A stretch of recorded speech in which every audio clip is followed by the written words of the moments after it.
Assalamualaikum and a very good morning, and thank you for joining us today in today's forum titled Let's Talk Culture, Understanding Each Other in a Globalized World. I'm Muhammad Ariq-Adzim-Iskandar, and as the moderator of this session, it is my pleasure to welcome all of you in the audience today to a discussion that is increasingly relevant in today's interconnected world. We live in an era where global mobility, digital communication, and multicultural interactions are no longer exceptional but simply part of our daily life. Whether we are working on academic group assignments, participating in international events, or communicating online with individuals from different cultures, we constantly encounter people whose beliefs may differ significantly from our own. Because of this, intercultural competency has become a core skill that not only enhances communication but also fosters respect, empathy, and collaboration in diverse communities. Before we begin, let us establish first a clear understanding of what intercultural competency is.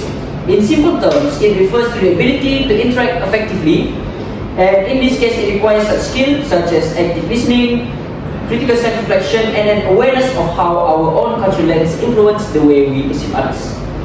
And this is the way for our culture to expand and deepen.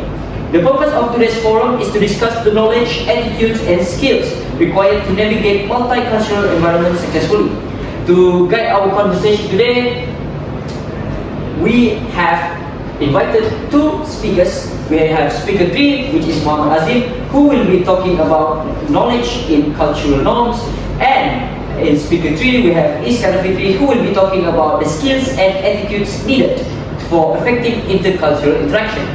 This includes empathy, openness, and communication techniques, and the ability to manage uncertainty when interacting with individuals who may express themselves differently from what we are accustomed to. I have introduced myself. I'm Muhammad Ariq-Adzim-Iskandar, and as moderator, I will guide the flow of the forum, ensure each speaker has adequate time, and facilitate the question and answer session in the end. I encourage everyone to listen actively, reflect on the examples shared, because our goal is simple. It is to create a space where we learn from one another and appreciate the nuances of cultural diversity.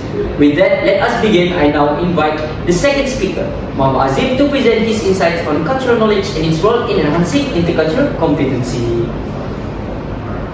Alright, thank you very much, and a very warm welcome to the moderator, Ariq-Adzim-Iskandar.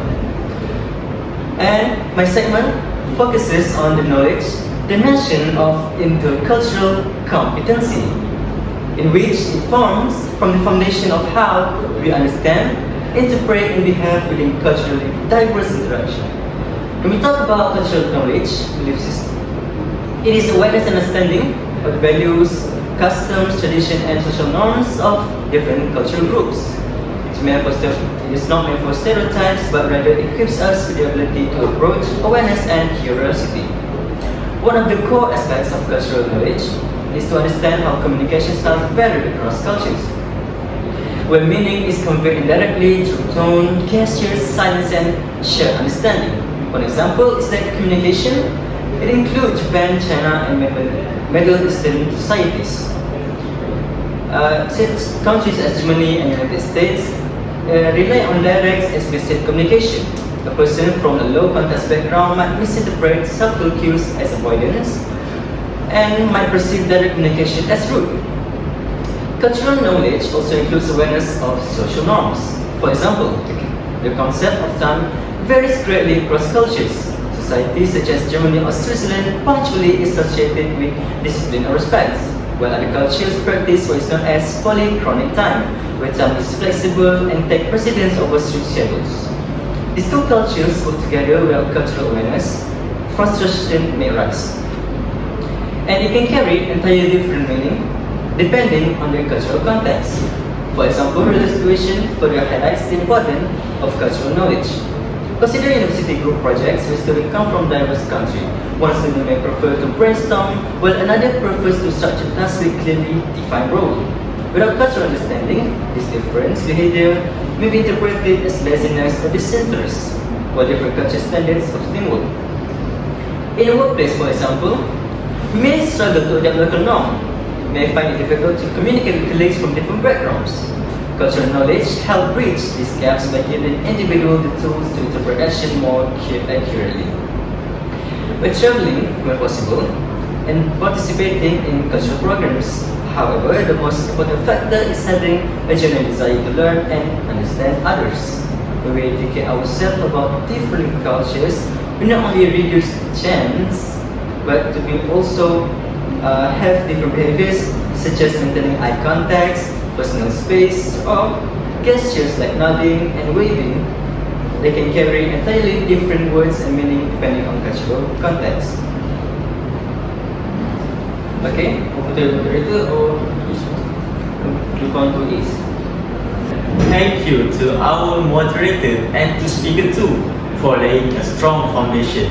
While knowledge of cultures is crucial, intercultural competency also requires interpersonal skills and appropriate attitudes that guide our behavior when we are interacting with someone from a different cultural background.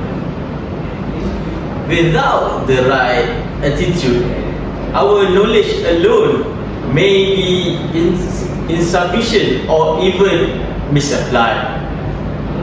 Therefore, my focus today is basically on the attitudes and the skills that could enhance intercultural communication. First, we must cultivate an attitude of openness.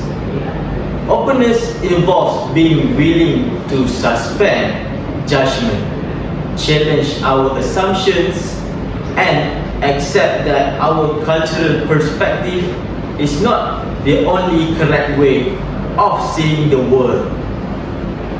Interacting with different cultures often means encountering unfamiliar behaviors or beliefs, and these moments can trigger confusion or discomfort. However, individuals with strong intercultural attitudes are able to manage this.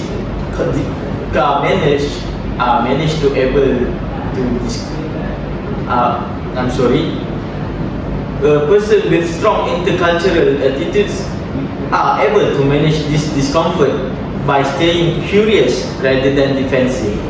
For example, when someone speaks more directly than we are used to, instead of interpreting it negatively, we can recognize that it is maybe difficult to be a cultural communication style. Well, talking about empathy, it is another essential attitude. Empathy can allow us to step into someone else's perspective and try to understand their thoughts and emotions. Cultural empathy becomes especially important when misunderstanding occurs. For instance, if a person avoids the contact, one might immediately assume disinterest or dishonesty. However, with cultural empathy, we learn that in some cultures, avoiding eye contact is a sign of respect. By varying interactions through a more empathetic lens, we reduce the likelihood of misjudging others.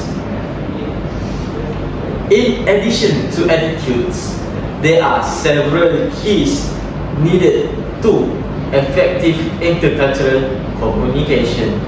Active listening is one of the most important skills. It involves paying full attention, interpreting both verbal and non-verbal cues, and clarifying meaning before reacting. Intercultural interaction often requires us to listen beyond the words and be patient with differences in communication, pace or vocabulary. Another important skill is adaptability. The ability to modify our behavior based on the cultural context. This may involve adjusting the level of formality in communication while also being sensitive to personal space or adapting to different decision-making styles. People who are adaptable are able to function well in multicultural environments because they can adjust without losing the integrity. Furthermore, the ability to manage ambiguity is crucial. Cultural interactions are often unpredictable, and sometimes it may not immediately understand what someone means or expects. Those with strong intercultural skills are able to tolerate uncertainty and questions when needed and navigate interactions flexibly. Let us consider a real-life example. In many Western cultures, interrupting during conversation is considered rude. But however, in some cultures, overlapping someone's speech is a sign of engagement and enthusiasm. When two people from these backgrounds met, the two people might be in frustration, but with intercultural skills such as patience, clarification, and tolerance for difference, the interaction becomes smoother. Ultimately, developing intercultural competency requires continuous self-reflection. We must not only study other cultures, but also recognize cultural biases. The journey begins with awareness, grows through exposure, and flourishes through practice.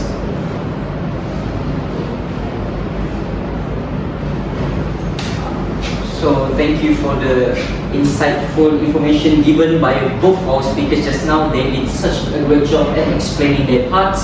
So now we're going to proceed with the next part, which would be the interactive session that we've been waiting for. It is the questions and answer session.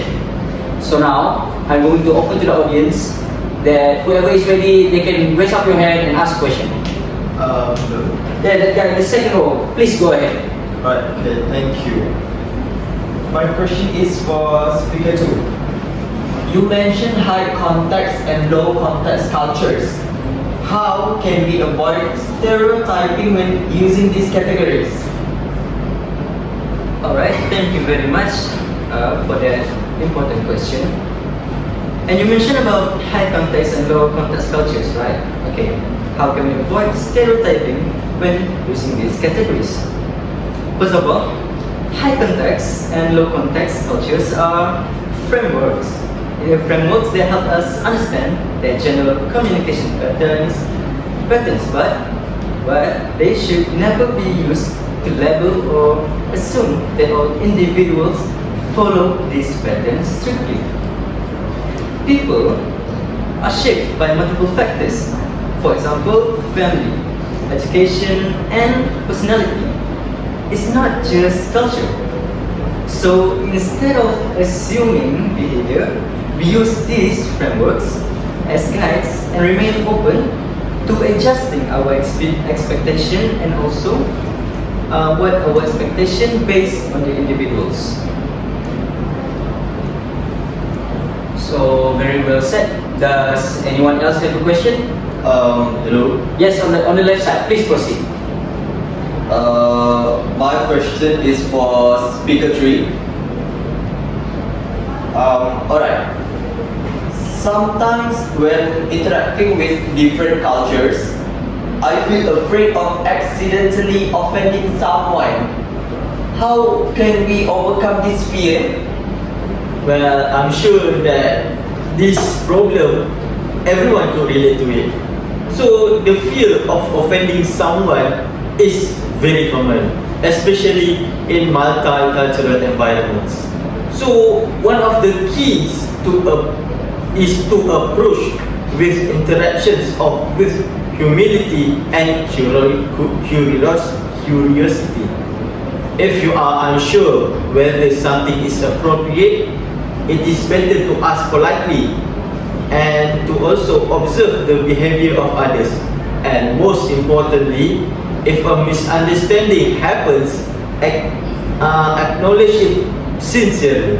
People generally appreciate honest efforts. The goal is not only to perfect, but also to be respectful and have respectful communication. Thank you to Speaker 3 now. We have heard from the audience. I'd like to ask both of you a question myself. Since Azim has explained and Iskandar also has explained, I want to ask the preference in between both topics that you have given. Which is more important to you guys? Cultural knowledge or communication skills? We can start with Speaker 2. Okay. Thank you very much, moderator, for the question.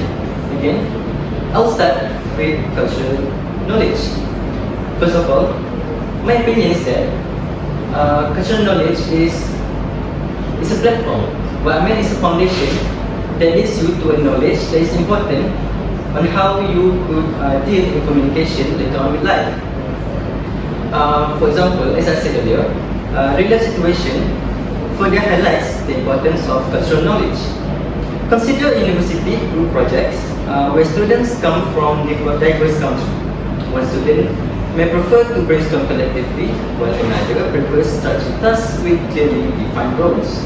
And as I said earlier, when these types of people meet with different background, without cultural understanding, these differences may be interpreted as laziness, disinterest, or controlling behavior, while they are simply rooted in different culture. What I'm trying to say is that building cultural knowledge is an ongoing process that involves reading, observation, meaningful conversation, traveling when possible, and participating in cultural programs. However, the most important factor is having a genuine desire to learn and understand others. When we educate ourselves about different cultures, we not only reduce the chances of miscommunication, but also cultivate a more inclusive and harmonious environment. So, what about Speaker 3, Iskandar? Do you agree with Azim? In the sense he's saying that cultural knowledge is more important than communicative skills, is it? Well, I would say I agree, but I would love to add some skills and attitude that determine how effectively we apply that knowledge. Someone may know a lot about certain cultures, but without empathy or their adaptability, they may still struggle. So I would say both are equally important, and also it could work hand in hand. Excellent responses. Now, for the audience, I'll take one more question. Yes, Yes, I have a question. Okay, to add to that, self-reflection is just as important. Understanding. Oh, sorry.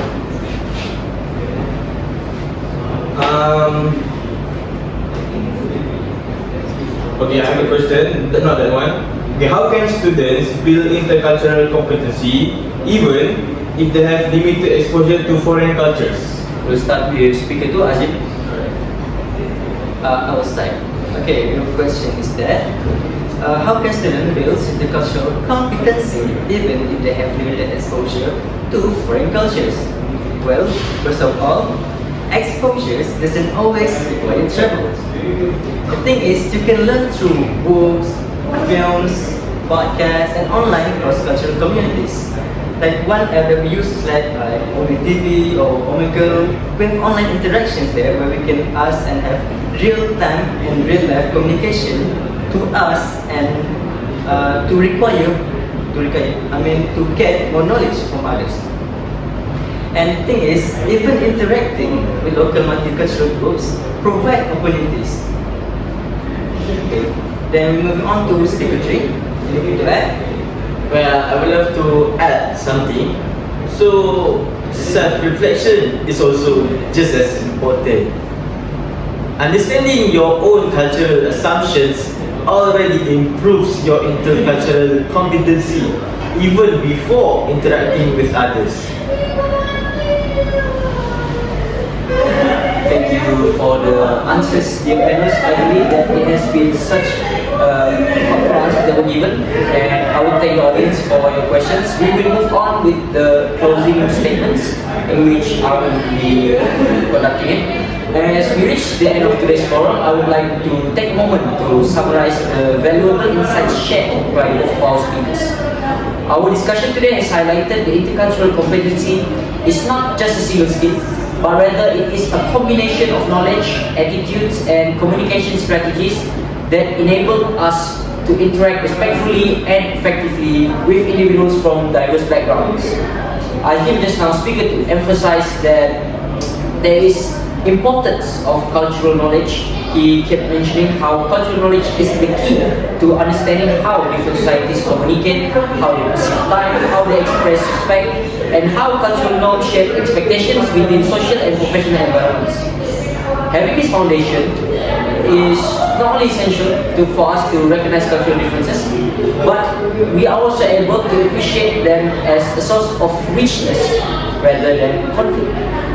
So then Iskandar proceeded with his segment, in which he expanded our understanding by focusing specifically on the attitudes and the skills needed internally, which in some way we can say that these skills are also interpersonal, for us to engage meaningfully with cultural diversity.